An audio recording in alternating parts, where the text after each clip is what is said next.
With increasing global demand in renewable energy, where are the best opportunities for companies going forward?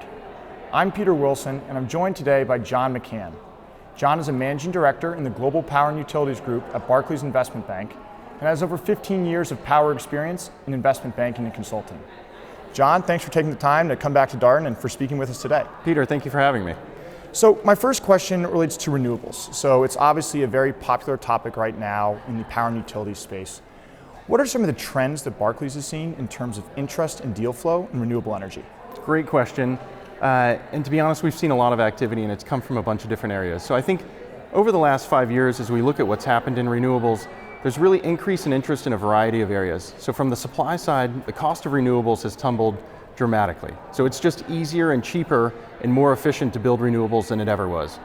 And then from a demand side, the public support and public policy perspectives have really gained a lot of momentum over time to the point now where there's demand from states, there's demand from corporations, and then from a financial perspective, there's a tremendous amount of demand from investors that either want to own the equity of these assets or just how financeable they've become.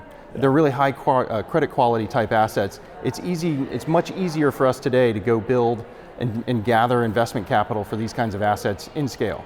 Yeah, and so along those same lines, we're starting to see more and more Fortune 500 companies, particularly in the tech sector, companies such as Apple, Amazon, and Google, rely on renewable energy for their utilities. How does corporate America's entry into the market, into the renewable energy market, affect things? It's been an interesting dynamic. I think if we step back a few years, the returns for these kinds of businesses were really predicated on private capital. So there was a point in time where private equity was very involved. As those returns got tighter, infrastructure became involved. Yeah. And now you see it from a corporate and strategic perspective. So large utilities want to get back into owning these assets because they have mandates from the state side. And to the point you just made, corporations have really embraced this as part of their ESG initiatives. Yeah. So environmental sort of standards and sustainability as a business model is more prescient than it's really ever been.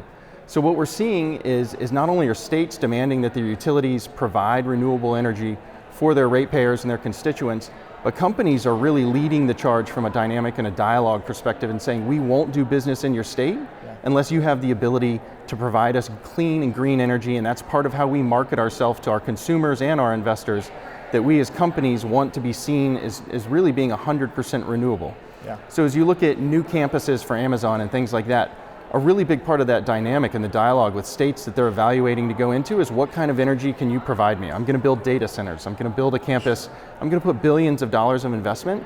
I'm not really interested in doing it in a state that isn't going to embrace sort of a green change as to how we generate electricity in this country the same way we do.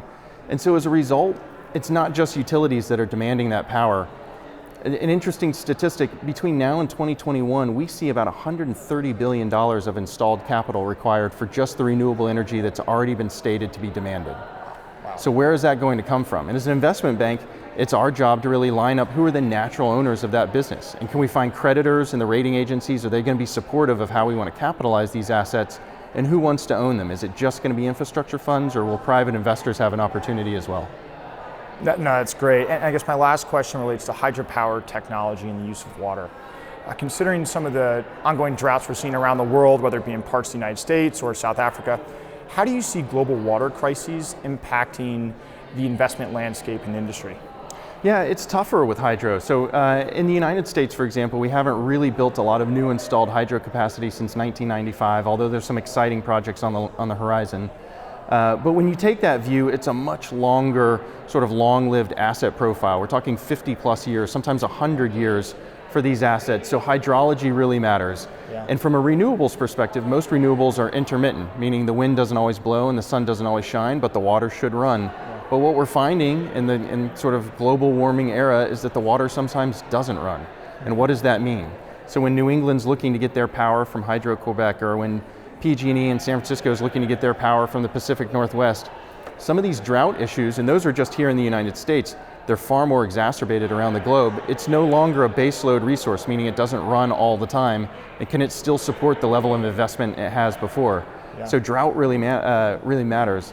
Maybe one other thing I would add is from a drought and sort of hydrology perspective is gas-fired generation, which is also attracting a tremendous amount of investment capital. oftentimes requires water to cool those facilities. If you can't obtain water rights from governments, you can't generate either hydropower or gas power. Yeah. It's a real issue. Yeah, well, John, this has all been incredibly interesting. Just want to thank you again for coming back to Charlottesville and for spending some time with us this morning. Always great to be on grounds, and I appreciate you having me, Peter. Great. Thanks, John. Thank you.